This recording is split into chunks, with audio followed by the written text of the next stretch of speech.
मी तुमचा भटकता पत्रकार सध्या कैलाश एव्हेन्यू जी बिल्डिंग कांजूरमार्गमध्ये आहे आणि काही दिवसांपासून सिटीमध्ये चर्चेत आहे। या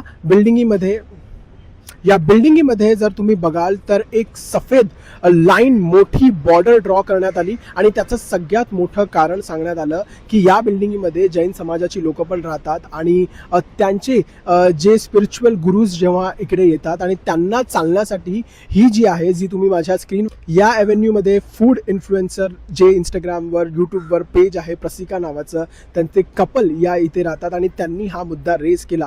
मी भटकता पत्रकार स्पॉट रियालिटी करण्यासाठी इकडे आलेलो आहे। तर आज तब्बल 6 दिवसानंतर प्रसाद ओरडून आणि काल लेजिट त्यांना रडावं लागलं, त्याच्यानंतर हा जो इश्यू सॉल्व्ह झालेला आहे। तर तुम्ही इथे बघू शकता की ही जी व्हाईट लाईन आहे त्याला येलो आणि रेड जसे हे टाइल्स आहेत तसा हा कलर देण्यात आला। डेफिनेटली तुम्ही बघू शकता की कलर जो कॉम्बिनेशन आहे खूप वेगळा आहे। तर काम जे आहे ते सुरू झालेलं आहे, इथपर्यंत जे आहे तुम्ही बघा की इथपर्यंत काम झालेलं आहे आणि बाकीचं ते करतील। आता इकडनं रेड कलरचं सुरू झालेलं आहे वेगळ्या टाईल्सचं। तर ही बघा इकडनं असं वॉक करत जैन समाजाच्या लोकांचं म्हणणं आहे की त्यांचे जे स्पिरिच्युअल गुरुज आहेत ते याच्यावरनं वॉक करत जे आहे ते बघू शकता तुम्ही की याच्यावरनं वॉक करत ते बिल्डिंगमध्ये एंटर करतील। पण इकडनं बिल्डिंगमधनं एंटर केल्यानंतर इकडचं काय, या स्पेसचं काय, या स्पेसमध्ये व्हाईट लाईन का खिचली गेलेली नाही? जर फक्त या स्पेसमध्ये आहे तर प्रसाद यांचं पूर्ण क्लिअर तौर पर त्यांचं मत होतं की हे रिलिजियस डिस्क्रिमिनेशन जो आहे तो नाही झाला पाहिजे आणि ते 6 दिवसांपासून ओरडत होते।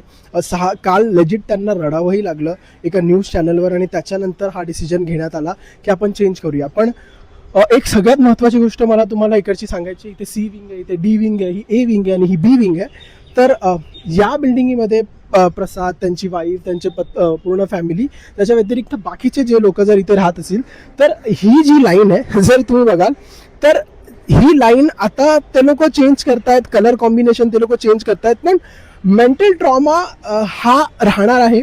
या लाईनमुळे जी सिच्युएशन क्रिएट झाली, जी लोकांची भावना दुखावली गेली सगळ्यांची, प्रसाद सरांची, बिल्डिंगच्या लोकांची, ती तशीच्या तशीच राहणार। कारण सगळ्यात महत्त्वाचं म्हणजे की जेव्हा प्रसाद, त्यांचे परिवार, त्यांची वाईफ, त्याच्या व्यतिरिक्त या बिल्डिंगचे लोक इकडनं निघतील तेव्हा हा बघा हा कलर या टाईल्सपेक्षा तर वेगळा आहे ते दिसणार। भले तो व्हाईट कलर चेंज झालाय पण त्यांच्या मनामध्ये जो डिव्हिजन झालेला आहे, त्यांच्या मनामध्ये जो एक डिव्हिजन आला की इतक्या वर्षापासून आम्ही इथे राहतो आणि त्याच्यानंतर ही जी अशी व्हाईट बॉर्डर बनवण्यात आली तर ते कसं घटवणार?